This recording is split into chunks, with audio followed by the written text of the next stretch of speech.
da talaucin kwakwalwa don ba mu da mutunci ba mu san kanmu ba, zalunci ne aikin mu kurum da danniya da ke alfarma, sannan ba mu da komai na dukiya.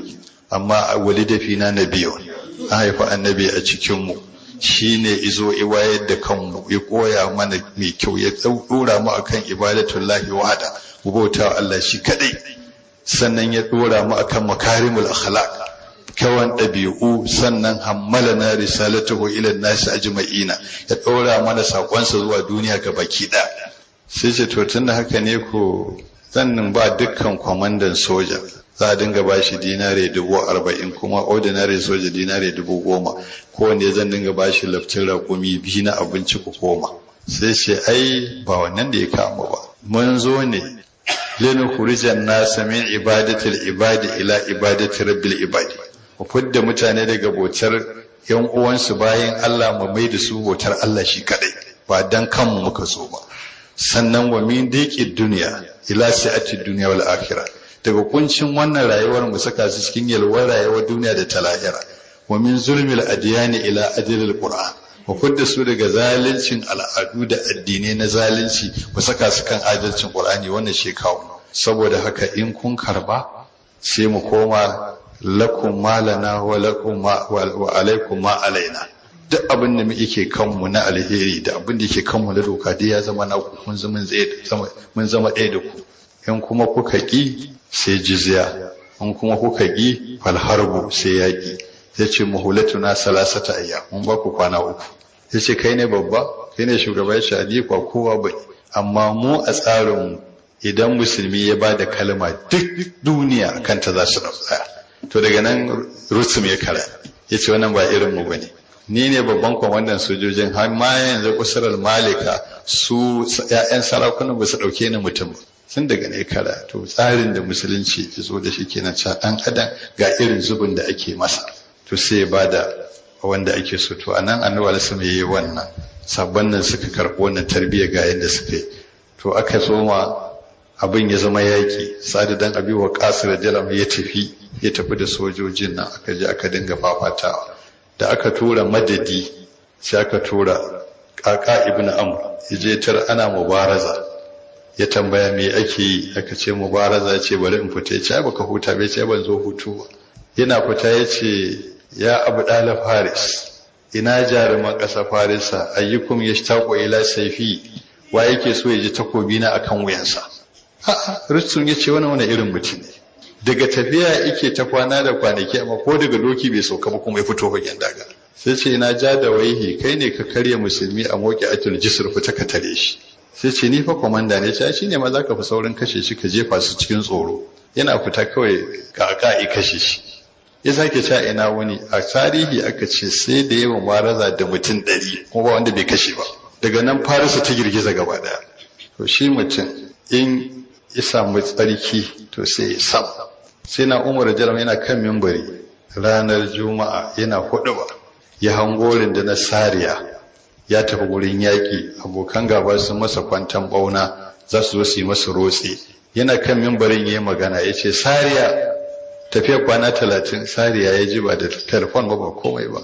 Sai ce maza ga dutse nan ku je ku yi garkuwa da shi. Suka ji kuma suka yi garkuwa da shi. To dan adam in ya tsarkaka haka yake zama. Sannan wace dan nafi lokacin da ya zo kairawa da aka ce akwai dabbobi masu cutatarwa, haka yi sai ya ce duk da wata dabba mai cuta na ce ta fita. A nan suka fita sai da aka shekara 10 ba a ga komai ba.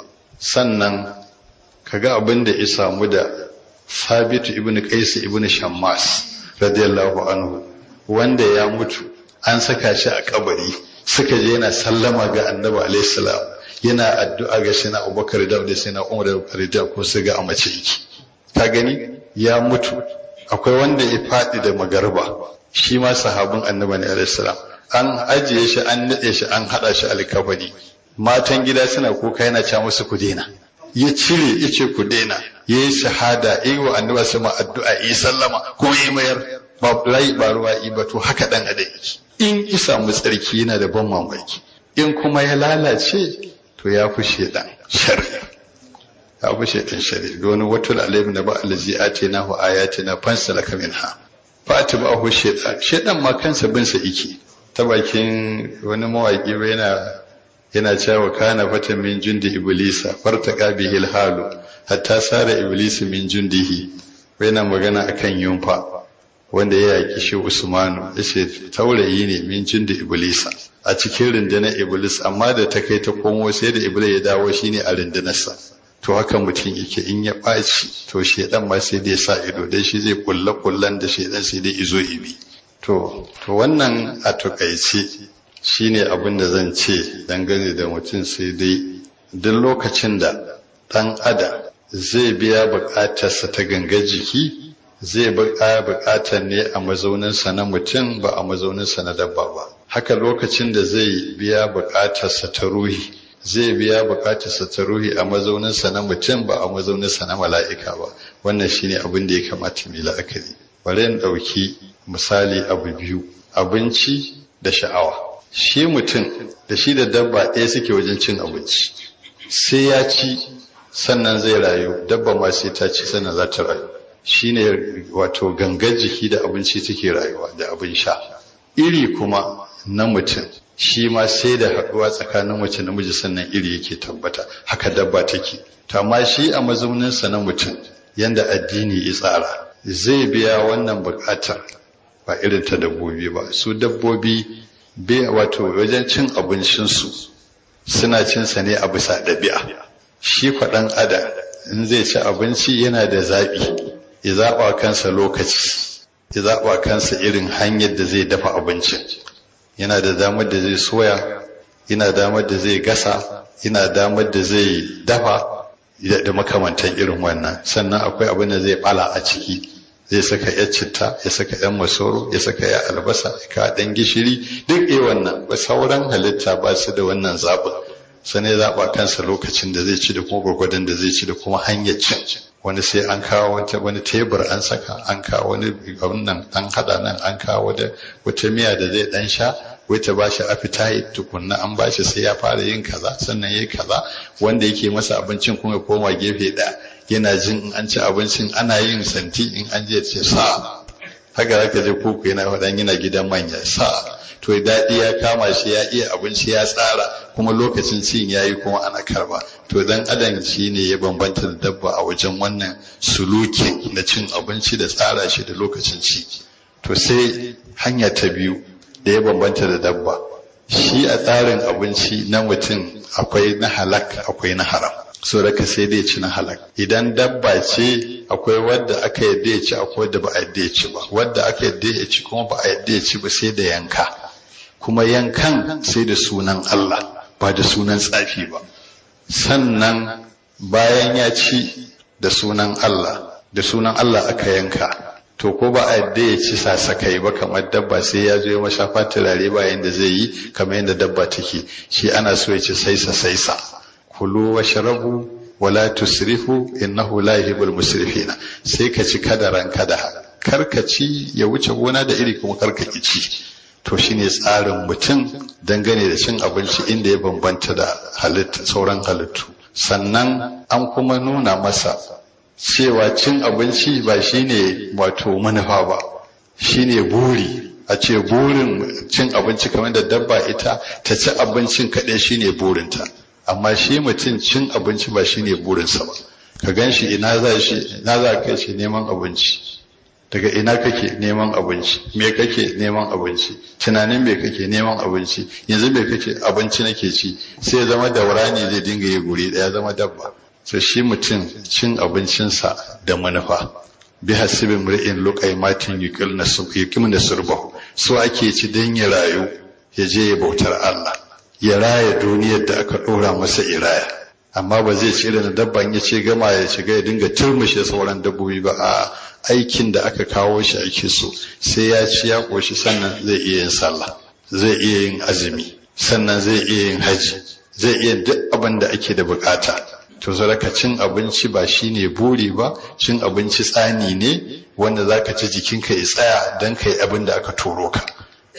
To sannan abin da ya shafi fata da fata, shi ma abin da shari'a ta sa'aji. Dan adam ba mala'ika bane, yana da biyan bukata ta jinsi kamar yadda dabbobi suke da shi. amma shi nasa farko sai ta hanyar halak wallazina hum li furujihim hafizuna illa ala azwajihim aw ma malakat aymanuhum fa innahum ghayru malumina, ko matarsa ta aure ko mulkin damci, to kaga akwai hanyar halacci. Sannan an samu halacci to sai kuma da tsarki da tsafta za a biya nan bukatar ta hanyar tsarki da tsafta. shi yasa ce yas'alunaka anil mahidi wal huwa azan fa'tazilun nisaa fil mahidi wa la taqrabuhunna hatta yadhurna fa idza tadahharna fatuhunna min haythu amarakumullah inna allaha yuhibbu at-tawwabin wa yuhibbu al-mutatahhirin. Lokacin da ake cikin al'ada ba dama a sadu da ita, in al'ada ta dauke ba ta wanka ba dama a sadu da ita. Saboda ka rayuwar dan adam a wajen biyan bukatar jinsi ta bambanta da ta dabba. Sannan wani bambancin da yake tsakanin mutum da dabba a wajen biyan bukatar shine ita dabba in ta zo kai tsaye take fadawa wajen wannan biyan bukatar, amma shi mutum Allah sai ce wa qaddimu li anfusikum. Annabi Allah ya ce wa mafi wato dan adam gajiyayye a rayuwar duniya shine wanda mai fada wa iyalinsa ba tare da ya aika dan sako ba.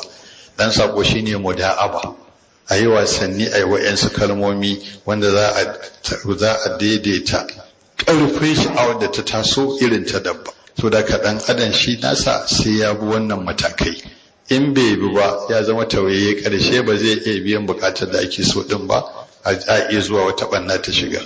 Saboda wannan abin da musulunci ishin faɗa, rashin bin sa a yanzu shi yake haifar da fitinu gidan aure. Mai gida zai zo kai tsaye kawai, in bukata ta kamo shi ibiya nan take, lokacin da shi kuma ita kuma tata za ta taso shi kuma ya gama nasa, shi kenan an sami fitina. Amma in akwai waccan muda'abar ya gama kai ta makura, shi ma ya kai, in aka zo a lokaci da za su haɗu shi kenan matsalar ta warware. To wannan musulunci haka yake.